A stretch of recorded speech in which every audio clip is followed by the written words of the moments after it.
अस्सलाम वालेकुम स्टूडेंट्स, मैं हूं आमिर रफ़ीक और आप देख रहे हैं मेरा यूट्यूब चैनल ई मैथ्स। स्टूडेंट्स, जो टॉपिक आज हम लोगों ने स्टडी करना है वो फर्स्ट ईयर की बुक 1 उसकी एक्सरसाइज 4.2 क्वेश्चन नंबर 6 है। क्वेश्चन नंबर 6 की स्टेटमेंट कुछ इस तरह से है। उसने कहा है कि सॉल्व करें x+1 into x+2 into x+3 into x+4 equal to 24 को। स्टूडेंट्स, हमने इसको सॉल्व करके x की वैल्यूज़ को फाइंड करना है। अब याद रखिएगा स्टूडेंट्स, ये x+1 x+2 x+3 x+4 तादाद में 4 फैक्टर हैं। हमने सबसे पहले इन फैक्टर्स को अरेंज करना है।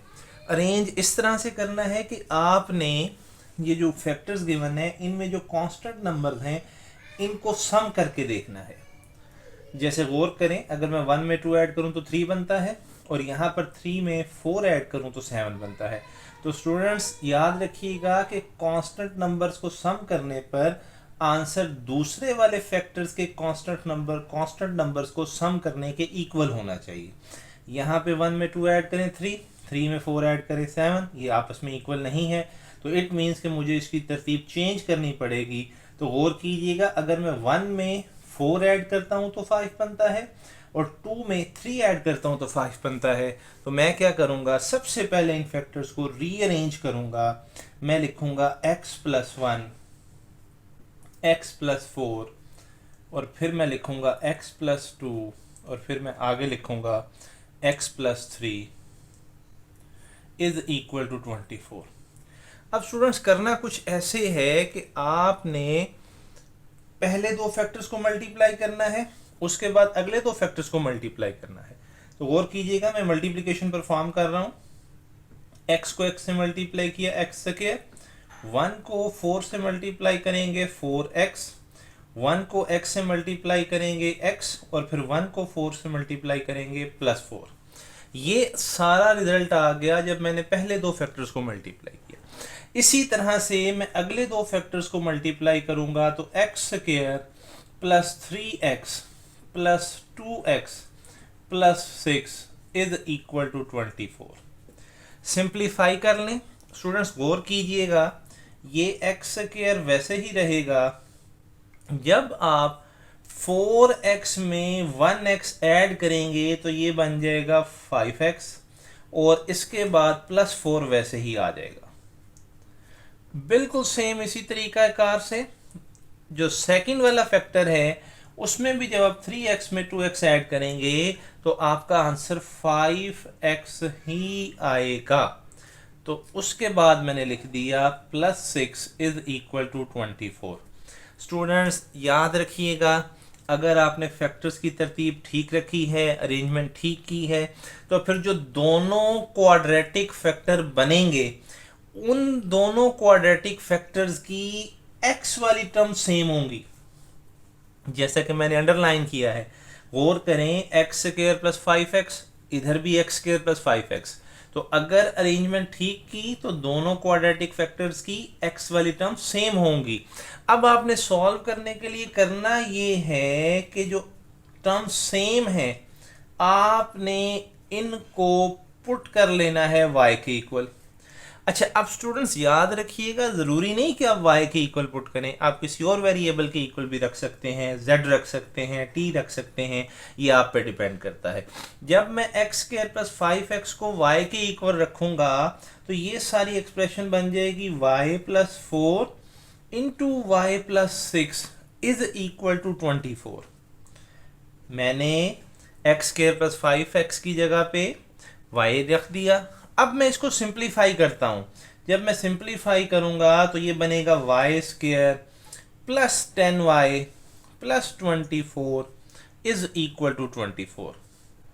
यहाँ पे स्टूडेंट्स मैंने ये मल्टीप्लिकेशन डायरेक्ट परफॉर्म कर दी है, क्योंकि y को 6 से मल्टीप्लाई करना था 6y आना था, फिर 4 को y से करना था 4y आना था, तो वो दोनों को सम करके मैंने डायरेक्ट 10y लिख दिया।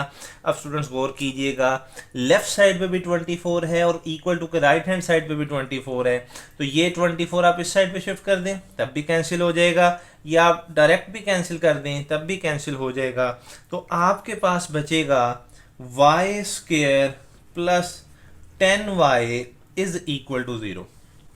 अब स्टूडेंट्स ये आपकी क्वाड्रेटिक इक्वेशन है y के अंदर, और ये ऐसी क्वाड्रेटिक इक्वेशन है जो बिल्कुल आसानी से फैक्टराइज हो सकती है। कैसे? क्योंकि इन दोनों टर्म्स में से y कॉमन आता है, तो मैं y को कॉमन ले रहा हूं, तो y into y plus 10 is equal to 0। तो यहां से स्टूडेंट्स गौर कीजिएगा, क्योंकि ये दोनों फैक्टर आपस में मल्टीप्लाई हो रहे हैं और हैं जीरो के इक्वल, तो मैं दोनों फैक्टर्स को अलग अलग जीरो के इक्वल पुट करूंगा, तो यहां से y जीरो के इक्वल आ जाएगा, और फिर जब मैं y प्लस 10 को जीरो के इक्वल रखूंगा तो यहां से y की वैल्यू आ जाएगी -10। तो स्टूडेंट्स मेरे पास यहाँ पर y की वैल्यूज निकल आई हैं, y इज इक्वल टू 0 और y इज इक्वल टू -10, लेकिन हमारा क्वेश्चन चूंकि वेरिएबल x के अंदर है तो हमें x की वैल्यूज को फाइंड करना है, तो मुझे इन वैल्यूज को बैक सब्स्टिट्यूट करना है बेसिक सब्स्टिट्यूशन के अंदर। जो मैंने सब्स्टिट्यूशन बनाई थी, ये मैंने जिसको अंडरलाइन भी कर दिया है, ये जो मैंने अंडरलाइन की है स्टूडेंट्स, ये हमारी सब्स्टिट्यूशन थी। हमने वैल्यूज़ को इसके अंदर बैक पुट करना है, तो अब हम इन वैल्यूज़ को बैक पुट करते हैं। बैक पुट करने का तरीकाकार देखिएगा, y की वैल्यू 0 निकल आई है, तो मैं अब क्या करता हूँ, सब्स्टिट्यूशन को लिखता हूँ, बट y इज इक्वल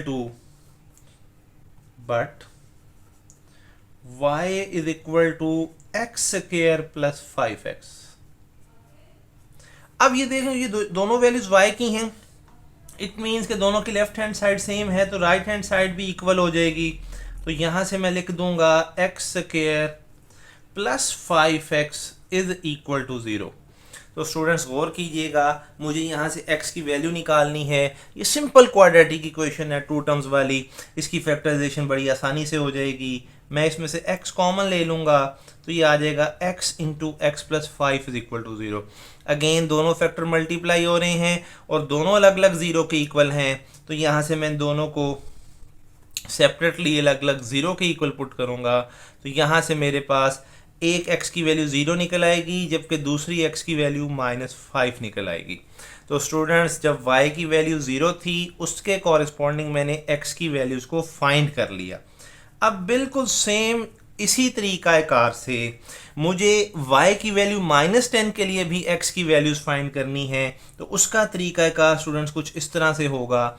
मैं दोबारा लिखूंगा, but y is equal to x square plus 5x। Again दोनों को कंपेयर कर लें, दोनों की लेफ्ट हैंड साइड इक्वल, तो राइट हैंड साइड भी इक्वल हो जाएगी। X square plus 5x is equal to -10। अब ये -10 लेफ्ट साइड पे आके पॉजिटिव 10 बन जाएगा, तो आपके पास क्वाड्रेटिक इक्वेशन बनेगी x square plus 5x plus 10 is equal to 0। Students ये क्वाड्रेटिक इक्वेशन है वेरिएबल x के अंदर, इसकी फैक्टराइजेशन पॉसिबल नहीं है, मुझे इस पे क्वाड्रेटिक फार्मूला यूज़ करना पड़ेगा। उसके लिए मैं a, b और c की वैल्यूज़ को लिख रहा हूँ। मैंने लिख ली a की वैल्यू 1, b की वैल्यू 5 और c की वैल्यू 10। तो स्टूडेंट्स मैं यहाँ पे क्वाड्रेटिक फार्मूला जो कि -b plus minus square root of B square minus 4ac divided by 2a है, मैं इसके अंदर वैल्यूज़ को पुट करूँगा। तो स्टूडेंट्स मैंने b की जगह पे 5 पुट कर दिया, b की जगह पर अंदर स्क्वायर रूट के अंदर भी 5 पुट किया, तो 5 का स्क्वायर 25 हो जाएगा। जब मैं 4 को a की वैल्यू 1 और c की वैल्यू 10 से मल्टीप्लाई करूँगा तो आंसर आ जाएगा 40। अब स्टूडेंट्स स्क्वायर रूट के अंदर वाले फैक्टर को सिंप्लीफाई करना है, वो बन जाएगा -5 plus minus square root of -15 whole divided by 2। जी स्टूडेंट्स, तो जब मैंने x की वैल्यू फाइंड कर ली क्वाड्रेटिक फार्मूला यूज़ करके, तो अब मैंने इन तमाम वैल्यूज़ को सोल्यूशन सेट के अंदर लिख दिया। एक वैल्यू हमारे पास 0 निकली हुई थी, एक वैल्यू -5 निकली हुई थी और दो वैल्यूज़ ये निकली हुई थी -5 plus minus square root of -15 whole divided by 2। तो इन तमाम वैल्यूज़ को मैंने सोल्यूशन सेट के अंदर लिख दिया। तो इस तरह से ये हमारा क्वेश्चन नंबर 6 कंप्लीट हो जाएगा। मैं उम्मीद करता हूँ आपको ये क्वेश्चन समझ आ गया होगा।